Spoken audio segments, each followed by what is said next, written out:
Boa noite a todos, amados, graça e paz. Mais uma quarta-feira estamos juntos para orarmos, para intercedermos por nossos irmãos em nossas casas. Que Deus assim esteja falando nos nossos corações. Nesse instante eu quero fazer uma oração inicial com você e dizer como é bom estarmos juntos nesta quarta-feira mais uma vez. Então vamos orar, pedir a Deus que esteja falando nos nossos corações. Hoje nós vamos falar sobre um pequeno livro que Deus possa estar ensinando para você como tem ensinado para mim. Então, nesse momento, convido você para orar.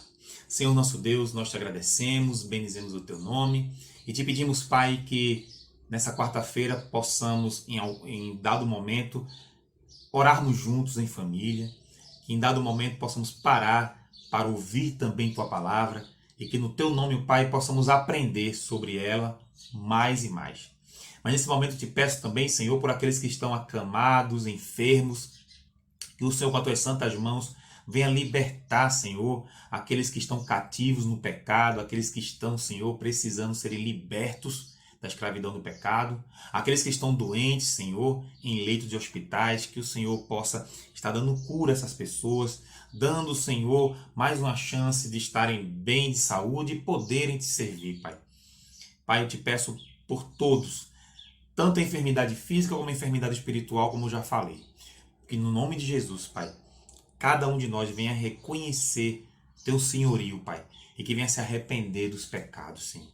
Mas seja com aqueles que estão aflitos e precisam da tua ajuda, Senhor, e que no teu nome possamos orar e interceder por eles, Senhor. Seja com cada pedido que será feito nas casas, cada um que peça, mas peça, ó Pai, sabendo que o Senhor é soberano em responder.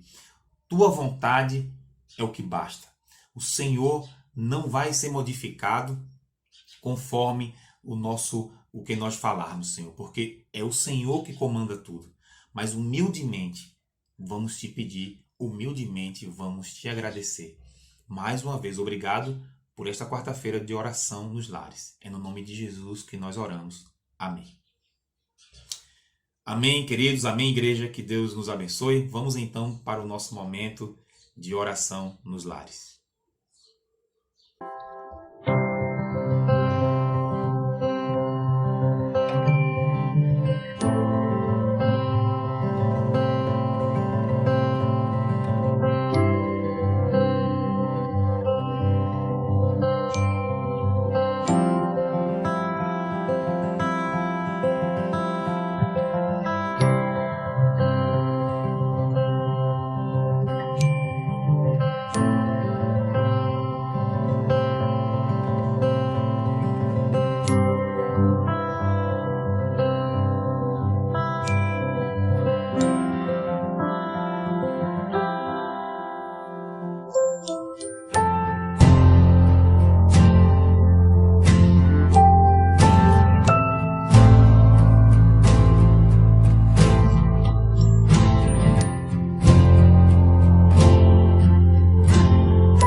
dando continuidade aos nossos estudos nos pequenos livros da Bíblia mais importantes, chegamos então na segunda carta de João. Na quarta-feira passada, nós falamos sobre a primeira carta e falamos sobre o autor, que é João, filho de Zebedeu, o apóstolo amado de Jesus Cristo, o discípulo amado. E nós aqui falamos um pouco também até das três cartas no sentido mais geral, falando a respeito do que cada uma queria trazer de verdades para a igreja do Senhor. E agora estamos na segunda carta e vamos conversar um pouco sobre essa segunda carta de João.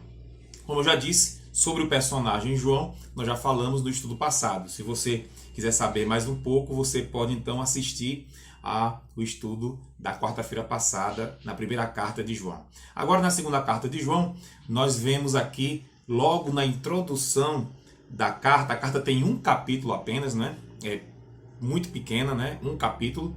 E no primeiro versículo já vemos uma apresentação desse autor, né? João não coloca o nome dele nem na primeira carta, nem na segunda carta também. Mas na segunda carta há algo interessante. É apresentado, então, o autor é apresentado como o presbítero. E esse presbítero, ele dá uma ideia de ancião, de uma pessoa que supervisiona o rebanho, uma pessoa que é sábia e, portanto, foi colocada por Deus ali para estar supervisionando líderes de igrejas, um conjunto de igrejas, e ele está ali na supervisão. Temos certeza de que tem a ver com a pessoa do apóstolo João, porque ele é um apóstolo e, como o nome já diz, não é alguém comissionado diretamente por Jesus Cristo. E nesse tempo aqui que ele está escrevendo a carta, né, ele realmente é um ancião conhecido em toda a igreja, né, neste tempo, porque muito provavelmente ele é o único sobrevivente do colégio apostólico, ou seja, dos apóstolos. Então, ele é considerado aquele que andava com Cristo, né? Um dos que andava com Cristo. Portanto, com certeza, ele é esse presbítero, esse ancião, do qual a igreja tem muito respeito e que, com certeza, qualquer carta que ele escrevesse teria um sentido, um valor grande para a igreja de Cristo. Portanto, o presbítero, aí no versículo 1 da segunda carta de João, é realmente o próprio João. Mas dentro do contexto, né, de quando foi escrita a carta, como já dissemos na semana passada, a carta foi escrita junto com a primeira carta e com a terceira carta. Na verdade, não se tem uma separação de tempos, só sabemos que foi em 60 depois de Cristo, mas as cartas nós não sabemos quanto tempo uma para a outra, né? Sabemos que foi escrita a primeira carta, depois de algum tempo, nós não sabemos quanto, foi escrita a segunda carta e assim a terceira carta. Portanto, isso tudo aconteceu antes da destruição do Templo de Jerusalém, como já falamos no estudo passado da primeira carta de João. Mas sabemos sim que as três cartas foram escritas como um ataque direto aos falsos profetas. A carta mostra, esses ataques dos falsos profetas à igreja. Portanto, a carta ataca diretamente esses falsos profetas. Muitos desses falsos profetas se encontravam no interior das igrejas, né? Eles saíram de dentro da igreja e alguns estavam ainda dentro da igreja de Cristo. Portanto, se fazia necessário de que a carta fosse escrita, as cartas fossem escritas para as igrejas para poder dar um entendimento sobre isso. Agora, perceba que nesta segunda carta de João tem algo bem diferente nela, porque além de ele dizer que o presbítero está escrevendo, vai ali também ter algo interessante. Ali a carta é endereçada para uma senhora, né? É colocado dessa forma: a senhora eleita, né? O presbítero escreve, aí diz a senhora eleita e a seus filhos. O tema principal dessa carta de João é a respeito de como viver à luz da verdade. Como o cristão, o crente em Cristo, deve viver à luz da verdade, ou seja, no sentido de sob, embaixo da luz da verdade. Nós sabemos que a luz da verdade é Jesus Cristo, mas sabemos que a luz revelada por Deus, através de Jesus, é seus ensinos. A palavra de Deus é essa luz, a lâmpada para os nossos pés é a palavra de Deus. Jesus é a própria palavra de Deus viva, é a personificação, a encarnação da palavra, né? De Gênesis a Apocalipse se fala de Jesus, portanto, ele é a própria palavra, é o Logos, né? De que é dito ali no Evangelho do próprio João. Portanto, viver à luz da palavra é viver embaixo dessa luz, é viver dentro dos ensinos de Cristo, dentro dos ensinos de Deus, através da sua palavra, que é a Bíblia. Portanto, quando esse tema é colocado dentro da segunda carta de João, ele está sendo dito para uma senhora eleita e a seus filhos. E aí vem as questões, quem é essa senhora eleita? Né? Alguns, né, estou falando agora dentro da história, da interpretação bíblica, alguns interpretaram que esta senhora seria, na verdade, realmente uma mulher cujo nome, se for no grego, né, que é o original, como foi escrito, electa, seria um nome próprio, eleita seria um nome próprio dela, e João estaria escrevendo para esta mulher cristã e a seus filhos. Mas a questão é que a linguagem em si, né, não parece muito com uma pessoa, de verdade, uma pessoa, porque ele fala algumas coisas, né, que a amava e seus filhos e que nós também devemos amar, portanto, não parece muito bem com uma pessoa. Mas, por outro lado, também alguns interpretaram que essa eleita e seus filhos poderia ser Maria. Quando Jesus estava à morte, Jesus entregou Maria para os cuidados de João, não é? Vemos isso nos evangelhos. E João então toma ela para cuidar dela, né? Maria já era idosa, portanto, para cuidar de Maria, né? Ele ser o filho, tá certo? Jesus era o filho mais velho, mesmo não sendo filho carnal dela, podemos dizer assim, né? Porque Jesus é a encarnação de Deus, mas era seu filho, né? De alguma forma, era o filho mais velho. Então, Maria entrega ali para João. João ainda passando de adolescência para jovem, né? De adolescente para jovem naquele momento, né? Então, meio que colocou João para tomar conta da sua mãe. Então, estamos falando agora, quando eu disse Maria idosa, não naquele momento, né? Não naquele momento. Mas alguns entendem que nesse momento que ele está escrevendo, essa carta está falando para a sua mãe adotiva, diríamos assim, né? Para aquela que Jesus pediu para que ele cuidasse, né? Então, alguns dizem que essa eleita é Maria e seus filhos seriam então aqueles que são cristãos, não é? Enfim, né? Aqueles que são crentes em Jesus Cristo. Mas também é uma interpretação que não tem muita base isso.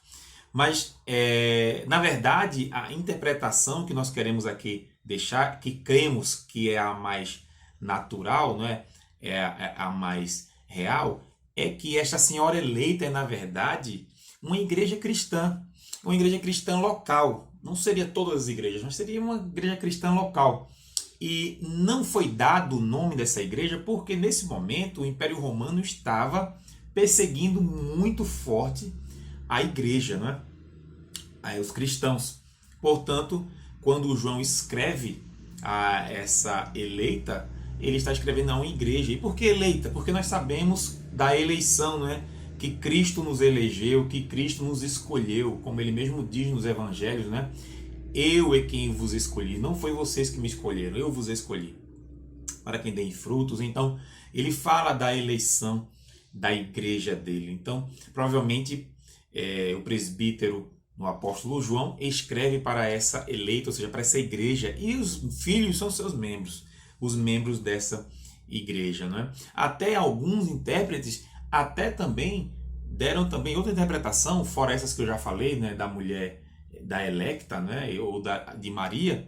Alguns também diziam até que, no caso, essa igreja ela podia ser, de alguma forma, não é, uma mulher que hospedava os presbíteros, hospedava os apóstolos, portanto, com carinho seria vista por esses apóstolos, por esses discípulos. Então, ele estava escrevendo para uma mulher que hospedava a igreja de Cristo na sua casa, porque na verdade não existia templos nesse tempo, né?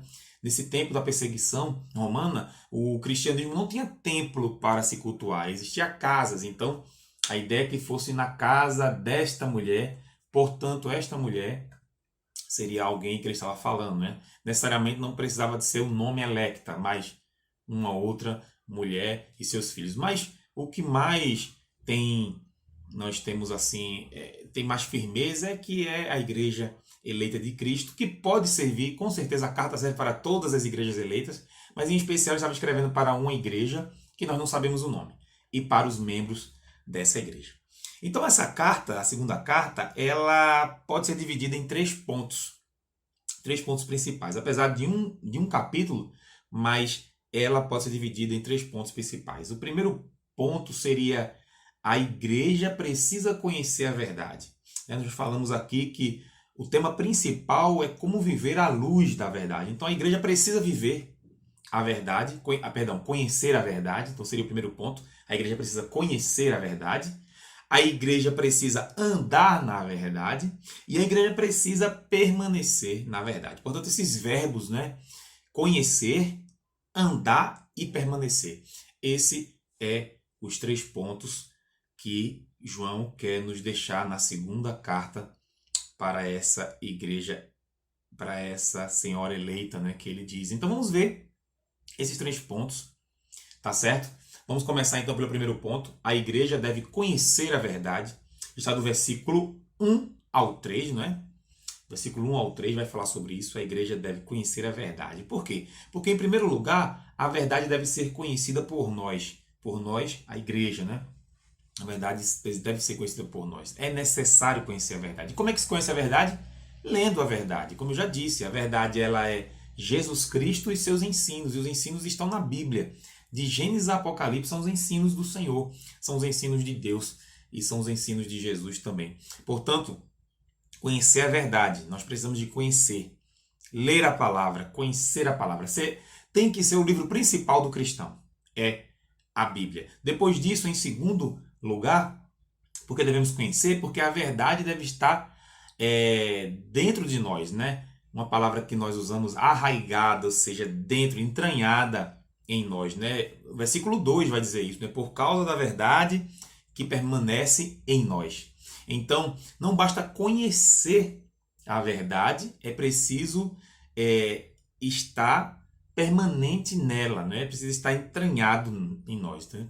A verdade precisa estar entranhada. Não é só intelectual, mas realmente dentro do coração. E um terceiro ponto também de conhecer a verdade é que a verdade deve permanecer em nós e conosco estar para sempre, segundo o versículo 2, parte B. A verdade deve permanecer em nós não apenas por um tempo, mas para sempre. Não basta conhecer bem, é preciso terminar bem. E aí, também um quarto ponto dentro, não é, dessa primeira parte aí, não é, que estamos falando, é que também devemos conhecer a verdade, porque a verdade deve ser vista em nós. Versículo 3 vai falar sobre isso. A verdade deve ser vista em nós.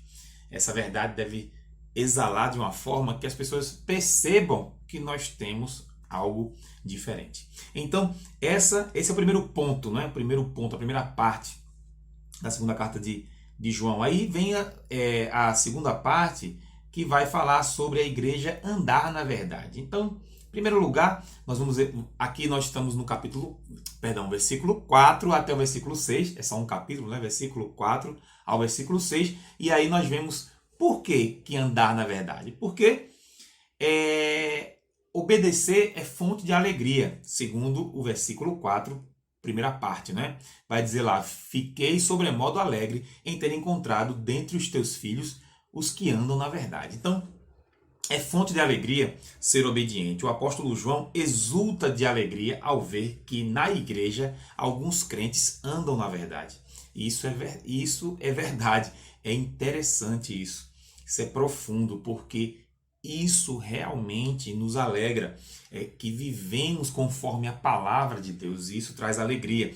Em um segundo momento, dentro aqui de andar na verdade, nesse segundo ponto, andar na verdade também é a obediência ligada ao mandamento divino. É obedecer, mas ligado nesse mandamento divino. Né? A segunda parte do versículo 4 vai dizer, de acordo com o mandamento que recebemos da parte do Pai. É da parte do Pai. A obediência que traz alegria é aquela ligada ao mandamento recebido do Pai, né? Recebido de Deus Pai. Não é obediência a um líder religioso. Não é obediência à tradição de homens. Não é obediência a novidades de falsos profetas ou mestres. É obediência à palavra de Deus. Então, entender isso, né? Que essa alegria provém da obediência e está ligada a Deus, ao Deus Pai, ao mandamento divino, porque é do Pai que recebemos isso. É do Pai que recebemos o mandamento para estarmos obedecendo. E aí sim, é uma alegria realmente verdadeira. E um terceiro ponto aqui dentro de andar na verdade é que podemos ver que a obediência é demonstrada pelo amor. Versículos 5 e 6 vai dizer isso, né? E agora, Senhora, peço-te não como se escrevesse mandamento novo, senão o que tivemos desde o princípio, que nos amemos uns aos outros. E o amor é este, que andemos segundo os seus mandamentos. Este mandamento, como ouvistes desde o princípio, é que andeis nesse amor. Portanto, obedecer é demonstrar amor. Obedecer é mostrar para a sociedade que nós amamos e andamos em amor. Se formos a velha criatura, né, a antiga criatura, sem Cristo, nós vamos fazer da mesma forma que o mundo faz. Mas quando nós somos nova criatura, nós fazemos de uma forma diferente, porque tudo que fazemos em obediência à palavra. E se obedecemos à palavra por amor. Não é algo que é feito obrigatório, no sentido assim, eu faço porque estão me obrigando. Não, mas isso é transbordado pelo amor. E a sociedade vai ver isso, a sociedade percebe isso, que fazemos por amor o que fazemos. Nossas ações são feitas por amor. E aí chegamos na terceira parte da segunda carta, né? Terceira parte da segunda carta, que vai do versículo 7 ao 13. E na segunda parte da carta, nós vamos falar agora a respeito de que a igreja deve permanecer na verdade. Lembra que a igreja precisa conhecer, a igreja precisa andar na verdade, e agora chegamos e a igreja precisa permanecer. Então, em primeiro lugar, o perigo de não olhar ao redor. O que é que João está querendo dizer no versículo 7? Né? Porque muitos enganadores têm saído pelo mundo afora, os quais não confessam Jesus vindo em carne. Assim é o enganador, o anticristo. O apóstolo destaca que não são poucos, mas muitos os enganadores que se movem mundo afora com o propósito de enganar os crentes. Isso é verdade. Agora, nesse tempo globalizado, eles nem andam mundo afora, mas eles estão na internet, né? Como nós estamos aqui, como eu estou aqui falando da verdade, pregando aqui da palavra de Deus, fazendo uma exposição da palavra de Deus, muitos estão também pela internet falando heresias, ensinando coisas que tentam desviar os crentes do caminho dos quais Deus colocou. Eu digo os crentes, entendam, crentes em Cristo. Entendam, a sociedade ela está cheia de valores, ela está cheia de questões éticas, mas que muitas vezes não são os valores bíblicos, não são os ensinamentos do nosso Senhor Jesus. E o que acontece? Muitas vezes nós estamos bebendo dessa água e nós não estamos olhando o perigo ao nosso redor. Então ele vai falar, né? João fala aqui no versículo 7 isso, o perigo de não olhar ao redor. Permanecer na verdade é você estar alerta, olhando ao redor tudo que está acontecendo. E por isso que eu estou dizendo nas redes sociais, porque você está nas redes sociais, na internet, vendo tudo. Nós somos uma geração da informação. Mas eu temo dizer, não é, na verdade, não sou eu, mas muitos estudiosos dizem que somos uma era da informação, mas nós não somos uma era de conhecimento. Porque o conhecimento é necessário de ser processado. Né? A informação existe, mas precisamos de pegar a informação, processar a informação, sistematizar a informação, e isso gera conhecimento. E depois que gera conhecimento, aí nós precisamos de sabedoria. Mas sabedoria só é adquirida do alto. Só podemos ser sábios se pedirmos a Deus para que nos torne sábios. E aí, com o nosso conhecimento, Deus estará nos dando sabedoria e isso será uma bênção. Então, olhem ao redor. Olhem ao redor. Cuidado com o perigo de coisas que estão sendo trazidas para nós. E um segundo ponto também, dentro do permanecer na verdade, é que o perigo de voltar atrás. Veja o versículo 8, vai dizer assim: acautelai-vos para não perderes aquilo que temos realizado com esforço, mas para receberdes completo galardão. Os falsos mestres dizem oferecer algo que nós não temos, quando na verdade, na realidade, tiram algo que já possuímos. Satanás, ele é ladrão, ele é espoliador. Os falsos mestres são enganadores e não são pastores. Eles não entram pela porta do aprisco. O propósito deles é assaltar as ovelhas, deixá-las à mercê, não é? Ao perigo dos predadores, né? Dos lobos. Os enganadores vêm para desviar os crentes das veredas da justiça. Precisamos nos acautelar. Então, o que ele está querendo dizer aqui no versículo 8, queridos, é que cuidado com o perigo de você voltar atrás, porque muitas vezes nós não estamos alerta ao nosso redor das informações que recebemos e quando absorvemos as informações, nós damos passos para trás. Nós simplesmente caímos no engodo, caímos no engano e caindo nesse engano nós estamos voltando para trás. Por isso que o texto, né, por isso que o versículo 8 vai dizer: acautelem-se para não perder aquilo que tem realizado com esforço, porque realmente a vida espiritual é algo que nós temos que estar preservando, mantendo, vivendo, porque muitas vezes, ouvindo falsos mestres, ouvindo falsas coisas, nós terminamos andando para trás ao invés de andar para frente. Existem muitos crentes piedosos, verdadeiros, mas que estão consumindo, sendo ensinados por falsos mestres. E aí acha que aquilo são verdades e infelizmente não estão crescendo em graça e conhecimento. E aí para estarmos aqui terminando, não é, essa terceira parte aí de permanecer, nós temos aí um terceiro ponto que é abordado. Na verdade é um terceiro e um quarto, mas vamos aqui juntar eles, né? É que o perigo de ir além. E essa questão do perigo de ir além está no versículo 9. E também nós vamos ver também que existe um perigo de estar juntos. E aí ir além e se juntar também a esses falsos mestres. No versículo 9 vai dizer assim: todo aquele que ultrapassa a doutrina de Cristo e nela não permanece, não tem Deus. O que permanece na doutrina, esse tem tanto o Pai como o Filho. João está aqui dizendo que os enganadores estavam oferecendo aos crentes uma versão melhor do cristianismo, né? Eles tinham um discurso progressista, né? Progressista vem de progresso, né? Um discurso progressista, ou seja, eles prometiam algo que os crentes não possuíam. Eles falavam de um conhecimento místico, esotérico, superior ao conhecimento dos crentes, daqueles crentes. E sabe o que é isso, queridos? Na verdade, isso na prática são coisas adicionadas ao Evangelho. Não é? Então existem muito isso hoje, né? É coisas que se fala: olha, sua fé tem que ser assim, olha, você tem que fazer isso, olha, você deve, e coisas que não estão na Bíblia, coisas que não estão nos Evangelhos.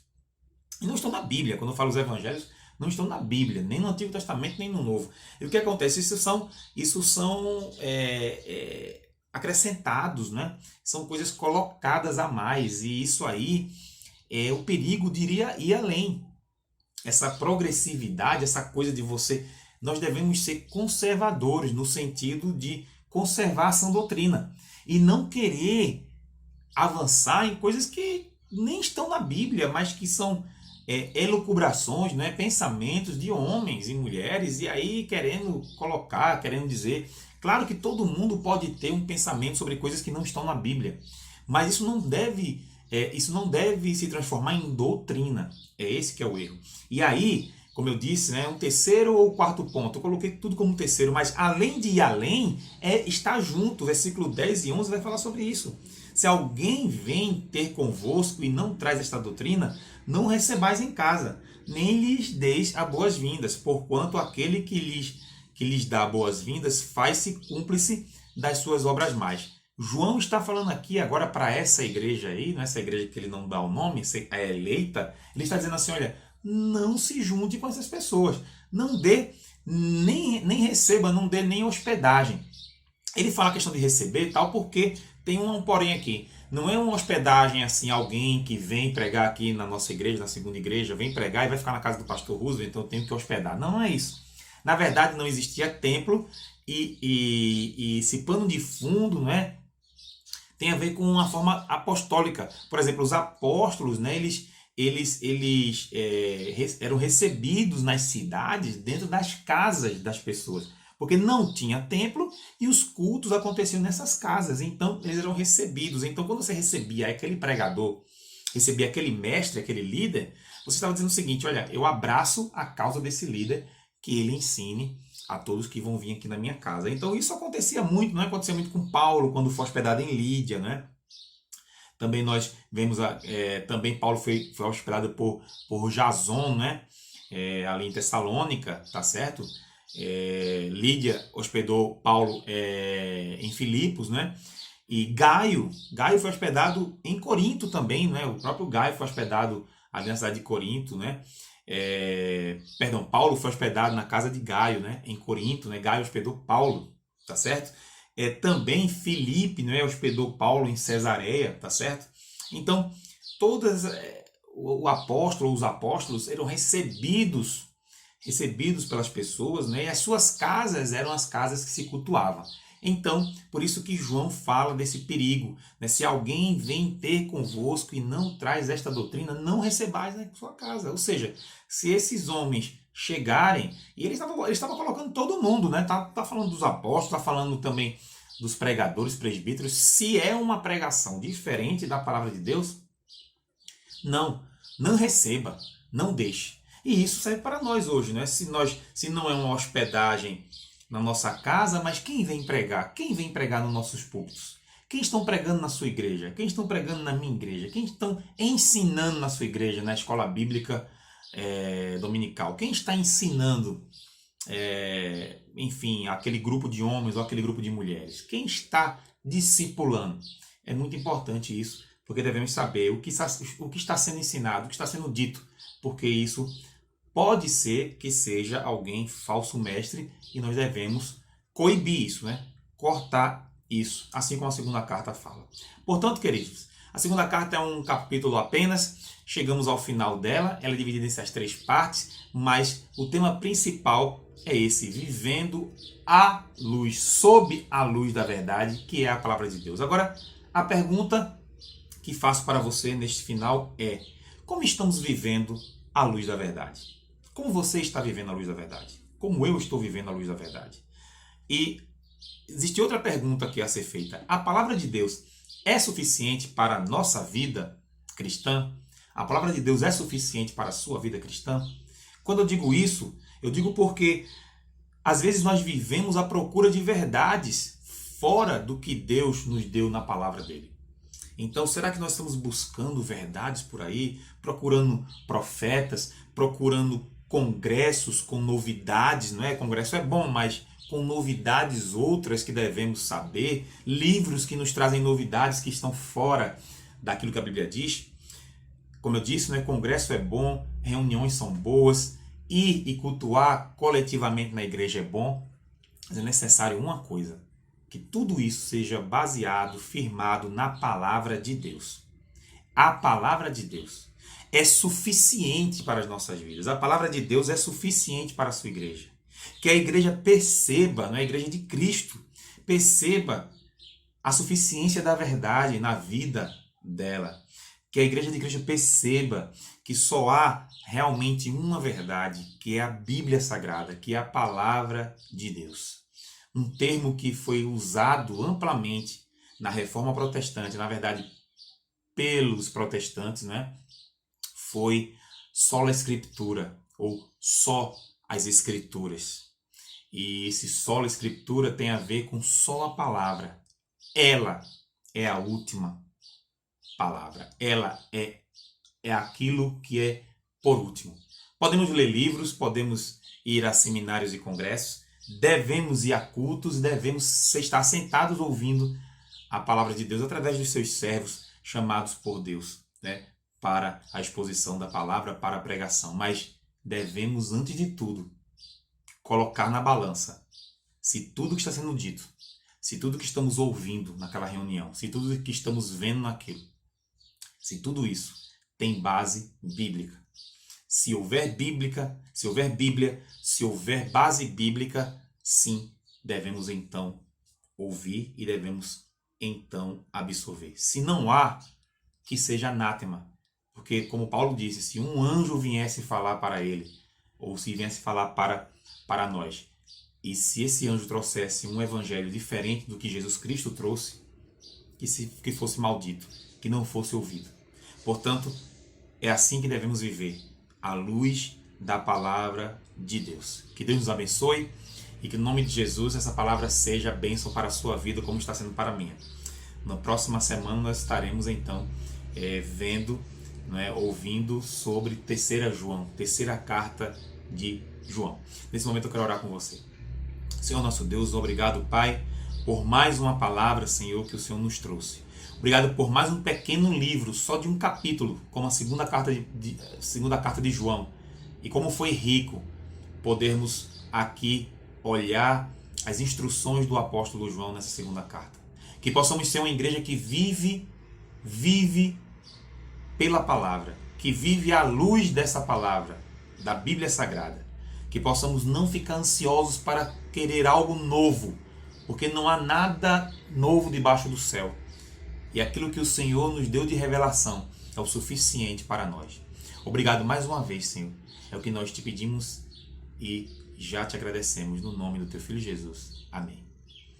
Até a próxima quarta-feira com Terceira João, se Deus assim permitir.